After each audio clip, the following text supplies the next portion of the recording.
If you unplug your computer and open up the desktop case and look inside, one of the largest boxes in there will be a power supply. It'll look something like this, and there will be a lot of cables coming out of the back of that power supply with a lot of different types of connectors on it. Each one of these connectors correlates to another part of your system, and in some cases, these connectors work with each other to make sure your motherboard, your video cards, and the other devices inside of your computer are powered on properly. The motherboard of your computer has probably one of the largest power connectors that you'll find on your computer system. It's either a 20 or 24 pin power connector. We used to just use 20, and as the standards increased and we needed more power for our motherboards, we increased this to be a 24 pin connector. And even today, you can find some motherboard power supplies that are set up with a 20 pin and an extra 4 pin off to the side in case you need to use that power supply in an older system.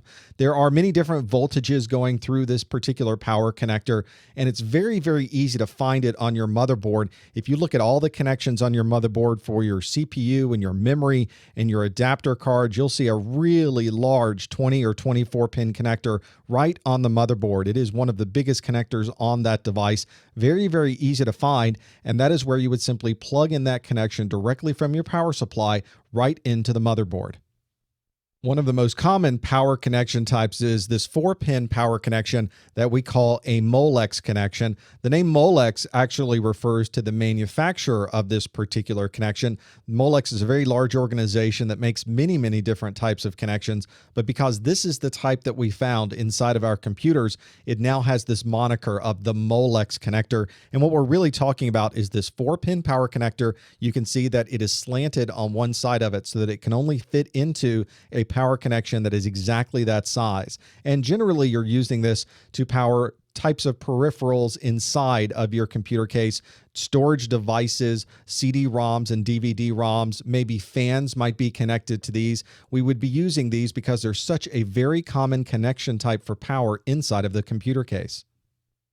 As the capabilities of our motherboards increased, we found we needed more power. We had already increased the power connector up to a 24-pin connector, and so we started changing the standards to add different types of connectors onto that. One of these is a 4-pin. This is for the ATX 12-volt standard. Sometimes you'll see this referred to as a P4 connector, and it's really designed to give additional power along with that 24-pin connection. There's also an 8-pin connection. This is from a standard called the EPS 12-volt, an entry-level power supply specification. It was really designed for servers and devices that had multiple processors and multiple cores in those processors that needed a lot of power. Those will have 8 pins connected to it, and you'll see them used in conjunction with that 24-pin power connection on the motherboard. The motherboard isn't the only thing that needs a lot of power on our modern computer systems. Our PCI Express slots occasionally have connections on them that need more power as well. And so we created this standard that provided both 6-pin and 8-pin PCI Express Power exclusively for those adapter cards that we're plugging in to the PCI Express bus. And you can see the 6-pin is a 75 watt, the 8-pin is a 150 watt. And if you're wondering what would need that much power on a PCI Express, you've probably already guessed it's something like a video card. Today's video cards are extremely powerful. They have multiple processors on them. There's usually a fan connected to them. A lot of power needs to go to these devices. And if you look carefully at the very top of this particular video card, you'll see those connectors are right in the top. So if you need additional power to your PCI Express adapters, there's probably going to be a connector right on the device card itself. Simply look for that connection and plug in to that power. Our storage devices also need power, and if you have a SATA drive, it may not necessarily be using that 4-pin Molex connector that we looked at earlier. This particular SATA drive that I have is one of the earlier SATA drives that was in a transition period. You could use the standard SATA Power connection, which is this connection on the far left of this view, or it also allowed you to use a Molex connector if that's all you had in the power supply that you were using.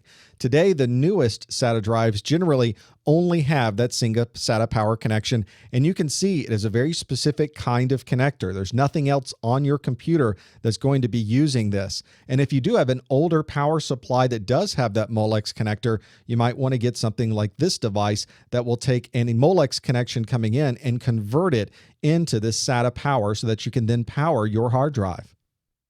If you have a floppy drive inside of your computer, you'll notice that it has a very unique connector on it for power. This is a 4-pin connector. It's relatively small, and we have generically just called this the floppy drive connector. Sometimes you'll also hear it referred to as a Berg connector.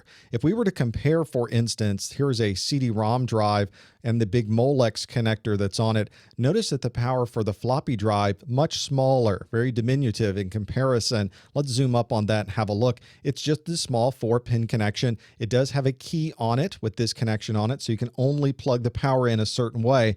That makes it very, very simple to find that power connection for the floppy drive and plug it right in so that you have power going to the floppy drive connection. Now that you can recognize some of these common power connections, try unplugging your desktop computer, taking the cover off, and seeing if you can identify all of the power connections going to your motherboard and all of the peripherals inside of your computer.